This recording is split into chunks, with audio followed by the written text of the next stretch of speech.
भाइयों नमस्कार। आपको पता है कि आजकल का जो खान पान बिगड़ गया है, ये एक बार तो हमें अच्छा लगता है। हम नुक्कड़ ठेलों पे जाते हैं, होटलों में जाते हैं, वहाँ जाके खाना खाते हैं और बड़े चटकारे लेके खाते हैं, लेकिन वही खाना हमें साथ में बीमारियों की सौगात दे जाता है और हमारे शरीर में चर्बी इतनी बढ़ जाती है कि हमारा शरीर फूल कर कुप्पा हो जाता है, मोटापा आ जाता है, तोंद बढ़ जाती है। तो इसके लिए सबसे बड़ी बात यह है कि मैं इन बीमारियों को भगाने के लिए बिना किसी दवाई के आप मात्र मेरे बताए अनुसार रोटी खाएंगे घर पे बनवा के, तो आपको कोई बीमारी नहीं लगेगी, आप में चुस्ती फुर्ती रहेगी, आपके हाजमा भाई बिल्कुल सही रहेगा, आपके कभी कब्ज नहीं होगी, आंखें कमज़ोर नहीं होगी और धीरे धीरे करके आपका जो फैट है वो भी ख़त्म होने लगेगा और आप एकदम से स्लिम बन जाएंगे।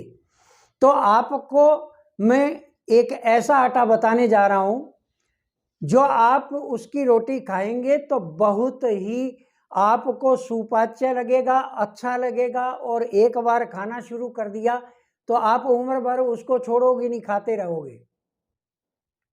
आपने होटल पे आटा देखा होगा, जब हम तंदूर की रोटी खाते हैं होटल पे और ताज़ा रोटी बन के आती है तो कितनी करारी होती है वो, और एकदम से सफ़ेद होती है, जैसे सफ़ेद कलर डाला हुआ हो उसमें।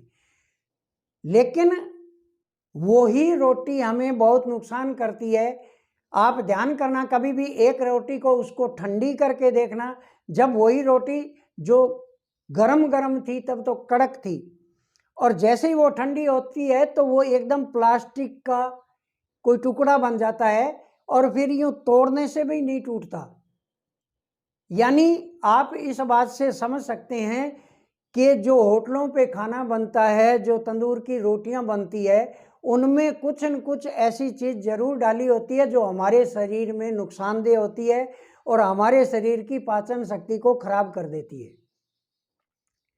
तो आप होटल पे खाना बंद कर दो, ज़्यादा ये नमकीन तली हुई चीज़ें बंद कर दो और जो बाज़ार से आटा मिलता है वो भी लाना बंद कर दो। क्यों? वो सेम वही आटा होता है जो होटलों पे सप्लाई होता है, हर जगह वही आटा सप्लाई होता है, तो उसको भी खाना बंद कर दो। आप गेहूं लाकर पिसवा सकते हैं, पिसवा कर उस आटे का खाएंगे तो अच्छा रहेगा।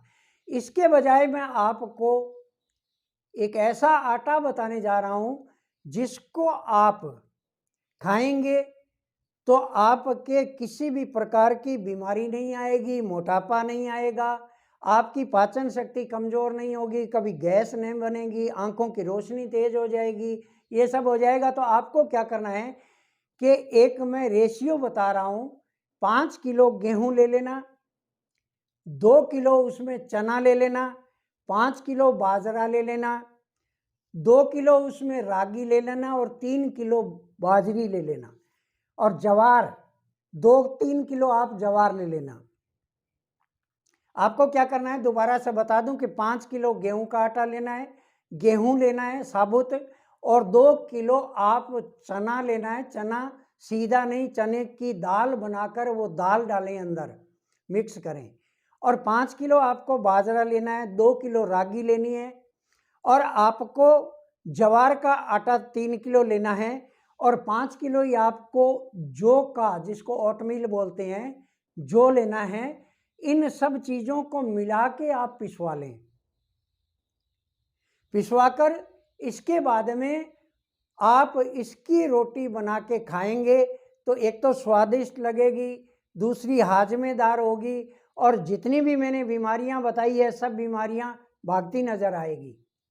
अगर इस प्रकार आप इकट्ठा नहीं खा सकते तो आपको क्या है, एक नियम बना लेना है कि एक दिन गेहूं की रोटी खानी है, एक दिन चने की रोटी खानी है, एक दिन बाजरे की रोटी खानी है, एक दिन जवार की रोटी खानी है, एक दिन रागी की रोटी खानी है। इस प्रकार आपको एक दिन जौ की रोटी खानी है। इस प्रकार आपको रोटी खाएंगे इस प्रकार तो आपकी एक एक बीमारियां भाग जाएगी और आपका पाचन तंत्र बुढ़ापे तक वही रहेगा जो जवानी में पाचन तंत्र था। ऐसा पाचन तंत्र जिसका होगा उसके किसी प्रकार की कोई बीमारी नहीं रहेगी। तो ये आटा जरूर आप खाएं। इसके साथ साथ मैं आपको बता दूं कि जैसे ही खाना खाते हैं, खाना खाते ही कुछ लोगों में आदत होती है कि वो भरपेट पानी पी लेते हैं।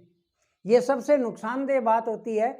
तो हमें खाना खाने के कम से कम पौना घंटा या 1 घंटा बाद में खाना खाने के बाद में पानी पीना है।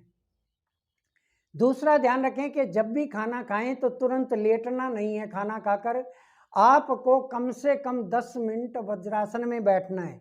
वज्रासन में बैठेंगे तो हमारे अंदर की गैस पास हो जाएगी और हमारे अंदर गैस नहीं बनेगी और हाजमा बहुत सही हो जाएगा। तो आप ये नुस्खा करें, अपना मोटापा भी घटाएं, आंखों की रोशनी तेज करें और शरीर को स्वस्थ बनाएं। मिलेंगे अगले वीडियो में, तब तक के लिए नमस्कार। जय हिंद, जय भारत।